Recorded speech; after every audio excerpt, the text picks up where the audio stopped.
예. 이제부터 두 주제 만나볼 텐데요. 주말이 지나면 4월 보궐선거 한 달도 채 남지 않았습니다. 국민의힘 오세훈 후보가 확정이 되면서요. 보수 야권의 단일화 셈법도 더 복잡해진 것 같습니다. 자잘한 여론조사 방법이나 문항이나 이런 거 가지고 실갱이할 게 아니라 일단 만나서 신뢰를 쌓고 이렇게 시원시원하게 좀 단일화가 이루어졌으면 제일 좋겠습니다. 입당하라는 말은 저보고 탈당하라는 말씀 아니신가요? 제가 탈당하면 당원분들이 누가 단일 후보가 되더라도 지지를 흔쾌히 하실 수가 있겠습니까? 예, 오늘 국민의힘 원내대표로부터 빨간 신발을 받은, 운동화를 받은 오세훈 후보와 박형준 후보 이렇게 모습도 나와 있는데요. 손석장. 제가 하고 싶은 얘기는 서울시장 지금 얘기인데 제목으로도 보이다시피 여기 다급한 쪽은 뭔가 안철수 대표 쪽이 아닌가 싶거든요. 요즘 분위기가 기류가 그렇습니까? 뭐 전략적인 측면에서 이제 삿바 싸움을 하는 과정에서 안철수 대표 측에서는 아무래도 지금 현재 각종 여론조사의 결과가 자신이 더 앞서는 것으로 그렇게 나오니까 이 흐름을 그대로 가져가서 빨리 야권의 단일 후보로 하는 것이 유리하다 이렇게 판단을 해서 가급적 시기를 당겨서 협상을 하자 이렇게 얘기를 하고 있는 것이고 시기도 그렇고 지금 방법도 뭐 여론조사를 하더라도 이른바 경쟁력 측면에서 그걸 기준을 판단을 해야 된다 이렇게 지금 주장을 하고 있는 거 아니겠습니까? 반면 이제 오세훈 후보 측에서는 이제 막 후보로 확정됐으니까 어떤 지지층을 더 결집시킬 시간 이런 것들을 가져가면서 뒤로 갈수록 어떤 변화를 보면 나중에 안철수 후보와 자신의 지지율 차이가 있을 수가 있고 그때가 더 유리하다라고 보기 때문에 좀 시기를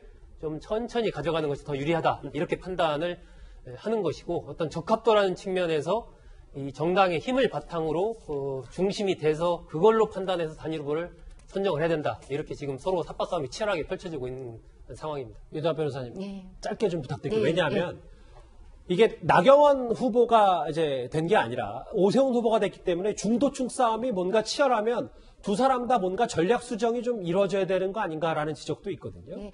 근데 오세훈 후보가 된 것 자체가 안철수 후보랑 단일화가 좀 더 쉽지 않을까 그런 전략적인 선택이 있었다 이런 얘기도 있는데요. 근데 지금 확인을 해보면 지금 사실은 오차 범위 내로 오세훈 후보랑 안철수 후보의 차이는 지금까지 계속 추세가 오차 범위 바뀌죠. 좀 격차가 많이 나고 있는데요. 이 부분을 시간이 지나면 이제 어느 정도 만회할 수 있을 건가 오세훈 후보가 그게 이제 관심사인데 중도층을 누가 더 많이 갖고 오느냐 이 부분에 대해서 좀 더 오세훈 후보가 사실은 기본 정당, 기본 자기의 이제 뿌리를 내리고 있는 거는 국민의힘의 대표이기 때문에 그 부분을 좀 더 노력해야 될 필요가 있겠죠. 예.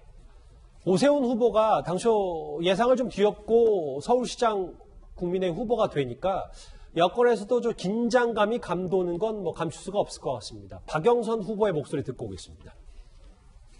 이번 주 안으로 할 생각입니다. 신경 안 썼고요. 또 이번 주 안으로 대략 윤곽이 나오기 때문에 이제 그때부터 잘 생각해서 임해야 되지 않을까 생각하고 있습니다. 이게 박영선 후보 입장에서도 뭔가 오세훈 후보, 안철수 후보, 그러니까 나경원 후보보다는 좀 더 중도 색채가 강하기 때문에 여권에서도 전략 수정이 불가피하다는 얘기도 있거든요. 김근식 교수님도 그렇게 보십니까?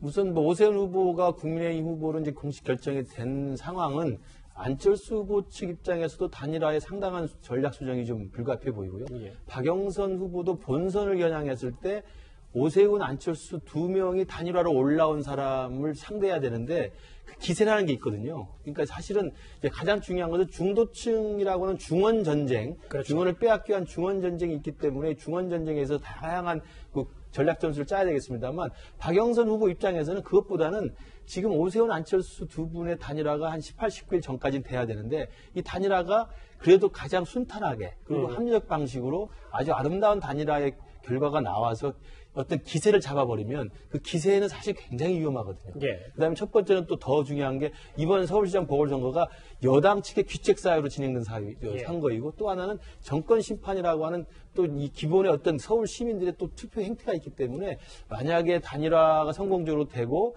중도층 공략이라고 하는 공통의 목표를 향해서 서로 간에 3분지기로 싸우는 거라고 한다면 박영선 후보 입장에서도 다양한 노력과 고민이 들어가야 될 것 같습니다. 알겠습니다. 최 교수님, 근데 이제 뭐 각종 현안에 대해서 특히 윤석열 전 총장 질문들을 이제 후보들이나 뭐 당대표에게 다 기자들이 할 거 아니에요. 근데 박영선 후보가 다음 장을 볼까요? 실제로 윤석열 전 총장 관련해서는 어색해 보이는 사태가 어떤 방향으로 나갈지는 좀 더 지켜봐야 할 것 같다. 뭐 비판인 듯 비판은 아닌 듯 그래서 이게 뭔가 말을 아끼는 게 윤 전 총장과의 관계 때문인가 뭐라는 해석도 있습니다. 그거보다는 제가 볼 때는 어떤 방향으로 나갈지 조금 더 지켜봐야 한다는 것 같아요. 그러니까 무슨 말씀이냐면 중도 진영을 가지고 이제 결국은 대결할 수밖에 없는 상황이 돼버렸어요. 왜냐하면 여야 강성 지지층은 이미 지지를 확고히 하고 있고 중도에 있는 분들이 어느 쪽으로 움직일까의 문제인데 나경원 후보보다는 아무래도 오세훈 후보가 만약에 나온다고 하면 조금 더 이제 불리한 상황이 될 수도 있죠. 그러니까 싸움 자체가.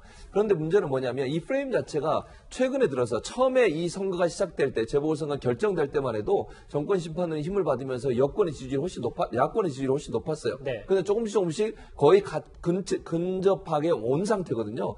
근데 윤석열 이 사태가 결국 이게 정권 심판으로 가버리면 박영선 장관 입장에서 상당히 불리하게 될 수밖에 없죠. 그래서 지켜본다는 개념은 이게 과연 서울시장 선거의 프레임으로 들어올 거냐 말 거냐 이걸 지켜보겠다 이런 의도로 보여집니다. 한 달 조금 더 남은 4월 보궐선거 얘기 저희가 여야 얘기 다 나눠봤습니다.